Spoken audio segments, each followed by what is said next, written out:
Alright, welcome back to the RC barn, and fire because it's like negative 25 degrees outside. So anyways, welcome back to the RC barn, and today we are going to start on another new project here that is probably going to be kind of hit or miss depending on when I want to start on it. You've probably seen the Byron original box down underneath the table for a while now. But I've already kind of gotten started on this thing. I did mount the Tartan Twin 77 on the nose of it.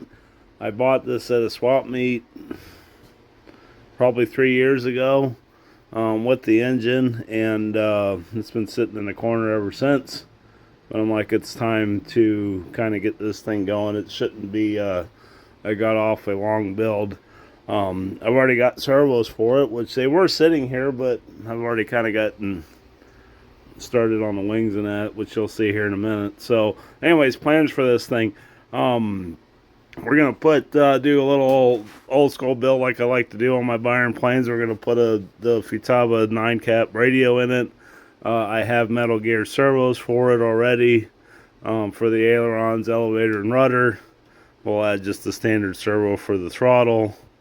Some of the cool looking thing that's going to make this thing look kind of cool is, if I can get it to come down here, got a nose heavy right now, is the scoop is going to be just outside the cowling, so I think that's going to look pretty cool. But yeah, this thing's already been started. It was, when I bought it, I was under the impression that it was going to be brand new in the box, and I've always wanted to build a Byron from start, but I opened the box up and a lot of this has already been done. Yeah, so I've got the landing gear was already mounted, and the firewall was there with all the blind nuts and everything. So yeah, I just had to drill out the motor mount. That's I don't know if you guys, a lot of guys probably haven't seen these Byron mounts. It's just an aluminum tube in there and a couple plastic pieces and these are all clamshelled together, a lot of bolts, but they're kind of a neat motor mount system. Anyhow, we'll some of the things I'm going to do this, I've already kind of decided that I'm going to sheet this with balsa wood. So usually these things get covered in Econocoat. It's a low temp covering, so I don't melt the foam when you cover right to it. It's the way the Byron Christian Eagle is upstairs. But seeing as you can't get Econocoat anymore, new covers higher temp than what this stuff would allow. I was hoping it'd be low enough, but it is not. So we're gonna sheet this. Now, I was looking at an old thread on RC groups. I do believe it might have been RC Universe about the quarter scale Byron cap 21, and the guy did sheet it fully with 16th inch balsa wood. I am not going to do that. He added about 4 pounds. I figure I can probably get it a little lighter. The key to these things flying real nice is just to keep them light. So I'm not going to glass this or anything like a lot of other people do, because they kind of get heavy and they can get 20-25 pounds pretty quick. 15 to 18 pounds is more in the realm that we're looking for. So anyways, just quick introduction to the project, and I'll get you onto the video here.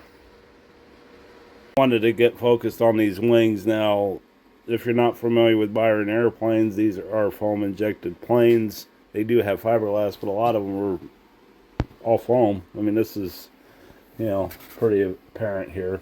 So anyways, what I'm doing here is just like I did on the Christian Eagle, the Byron Eagle, is I'm gonna put dual aileron servos in here. You can see what was stock. They would have had these torque tubes installed in here and just glued into the hole here on the aileron. We're not going to do that. There is some slop involved in that. It worked fine back in the 80s, but we got better technology now, so I thoroughly enjoy having dual aileron servos on the Eagle, so we're going to do the same on the cap. The biggest thing is the scary part of the foam wings. So you can see it makes a bit of a mess, but what I do is I find a place that will work that doesn't interfere with a hinge. And then that still hasn't dried yet. I got to reinforce these some more. But anyways, I cut a hole out with my saw. Just the regular zona saw there. My outline, and then dig the foam out. I mean, you don't want to go all the way through to the other side. There is strength. You need to maintain some strength in here. But and I dug it out with that guy right there, which is just a really sharp carving knife, and just come in here and dig this out and do the same for the channel. Generally speaking, these planes get they just get the covering goes right to the foam. I haven't decided yet, but I am usually use a low temp covering like Econocoat was very popular to cover these things with. And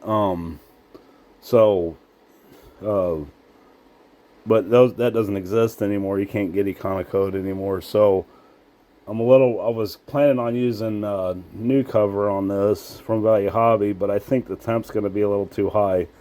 So what I'm thinking about doing different on this plane that I didn't do on the Christian Eagle is sheet it.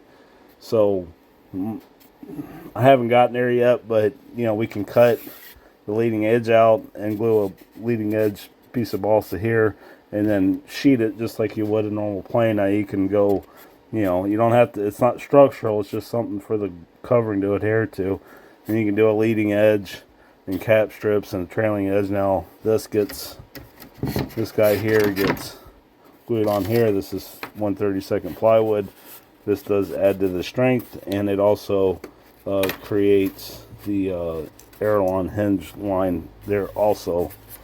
So you can see here, you got to put a 3/16 gap between the two, and the plywood covers that all up. So anyways, what I did is I just measured out like 14 inches, and this is a couple inches wide. This is enough to hold our servo in here. I might have to dig some more of this foam out to get everything to lay right. So something like that. Of course, we're going to need an extension. Like that. Okay. And then what I'll do here is I favored the back side. And yeah, I just CA'd these into place. I cut some balsa tri-stock here, and I'll epoxy some braces in there like that. I'm getting this all set up so I can mix one batch of epoxy and do it once. So what I got here is I'll put spruce in, and I'll put it just a little lower than, so that way the hatch will fit flat. And I'm only going to do it on 3 sides. Like that, and then like that. Now what I'm going to do here is drill a hole in the middle of these pieces of spruce, so that way I can drive a T-pin in here to hold this stuff together. And we'll just use some standard 30-minute epoxy all this stuff in. No CA on foam, it'll melt. No CA. There you go. So anyways, that's what I'm up to right now on this thing. Hopefully I can get all this stuff glued into place before we go out to dinner, and then come back, and I'm probably just going to do this is the left wing panel. They're upside down. That's the right. And then get all this done, and then we can go on with either sheeting it or just covering it. I think I am gonna sheet it. I got a bunch of 1/32 over there, so I'll probably use that. It'll only take 6 to 8 sheets or so to do. We can do the center section like normal, cap strips, put some balsa back here, and then cover it like normal. And it'll also help with ding resistance. I'm not sure if I'll do that to the fuselage or not, but that's always a possibility later. We'll see how this comes out. This is also an excellent place to use Tight Bond too, for general insulation stuff that like this, I'll use tight bond and weigh it down, and away we go. I don't know why the guy ripped all this. Maybe they were planning on doing the same thing, so then they got too far in the build. And I do have this piece here. It's in the box somewhere. So anyways, that's where I'm at, and so I will, when I get all that done, I'll bring it back. Alright, so I did end up getting the other side cut out. It was pretty simple to do. You can always come in here and hog more of this out, but like I said, it does make a mess. So keep your shop vac handy if you're doing something like this. Went ahead and epoxied all the new supports in for the servo plates, and I got my tri-stock epoxied in so that these things don't go anywhere. And then once all this dries, I can kind of fit everything, get servos installed, cut my slots for the horn to come through. I'm not sure if I said earlier what servos I was using, but these are these Power HDs from Value Hobby. They're about $17 a piece. They're a good looking servo. I mean, metal gear, metal aluminum case for supposedly better cooling. The only downfall that I see with these is the comically large servo screws that don't even fit in the holes. I mean, come on. These things are flipping huge. They will not be getting used. That would split my little 1/4-inch spruce like you wouldn't believe. And like I said, they don't even... Watch it make a liar out of me, but they don't even fit in the brass tube. So, yeah, those are going in the garbage. Or maybe in the bolt bin for something a little more better than that. So, anyways, that was, I thought that was comical. But, yeah, so we got these. We'll wait for the epoxy to dry. I just set these by eye to go a little lower. I think this is like 3/32 ply or something like that. Nah, always sand it down if it's a little high. I've had pretty good luck doing that. And I did drill, I don't know if you can see that in there, I did drill little 16th-inch holes through the spruce so we could glue it or pin it into the foam. And the foam does hold pretty well, so you just got one shot at it, basically. And all these are for is to put a couple screws in to hold the plate down. So, yeah, I wanted to give myself plenty of options there. But don't, had to go around the hole for the servo lead. Anyways, I'll quit rambling, and we'll bring it back when probably get all this put together. Alright, just a quick update here. Everything dried and it went in there real nice. One little mistake I made is I got this servo a little too far over this way, so now it's interfering with my box, so I'm going to have to cut some more of this out.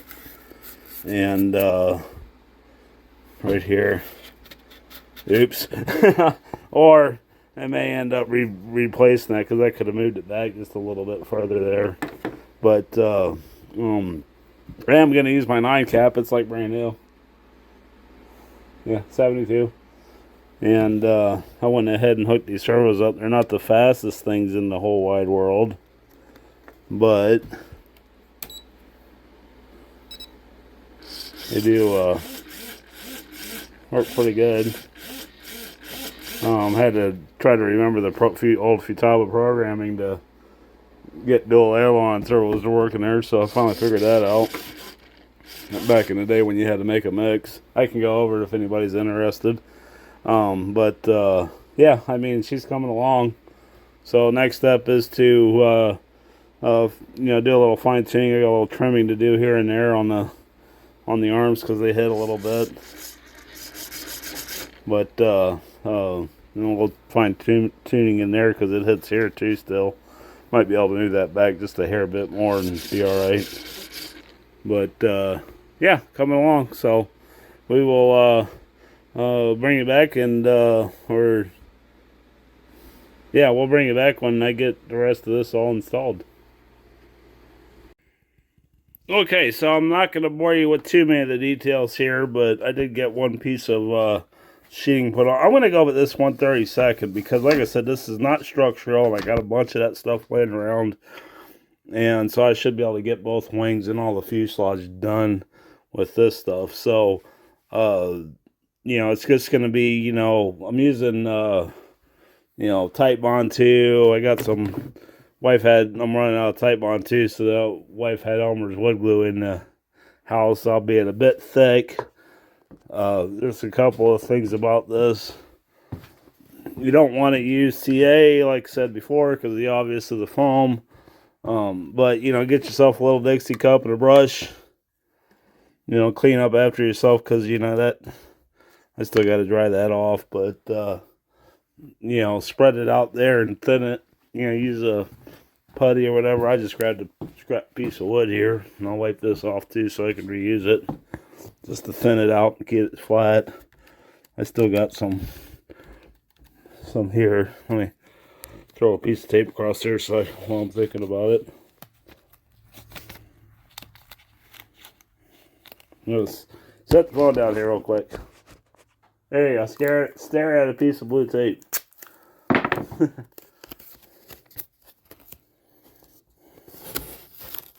I really should, and I probably will make up some weights, because that's going to be the easy trick to do here. One guy online, and yeah, there's a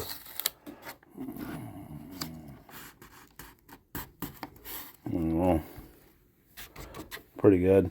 I did glue on that, and of course it's already bowing and bending out of shape, so let's do this. There we go. Just to get it to hold still there. Yeah. Anyways, so I got that all taped on. I did use weights I got on the other wing. I got the rear plywood here piece sitting here on this one with some weights and stuff, fuel bottles, books, whatever you got laying around. And so yeah, so it's going to be a couple of days of sheeting, because, you know, wait a few hours till that dries and then move on to the next piece, glue, you know, weigh it down or tape it on, and, you know, wait for that to. Alright, I'll probably end up putting a piece of tape on that. I'll clean some of that up. We got time though. So, and I'm going to do this like that. Now, on the leading edge of this wing, I already cut the strip out of it. I just set the bandsaw up with the fence on it and ripped it. And then what we'll do is we'll take the straight sheeting and obviously knock it down, but that'll go there like that to cap the ends off.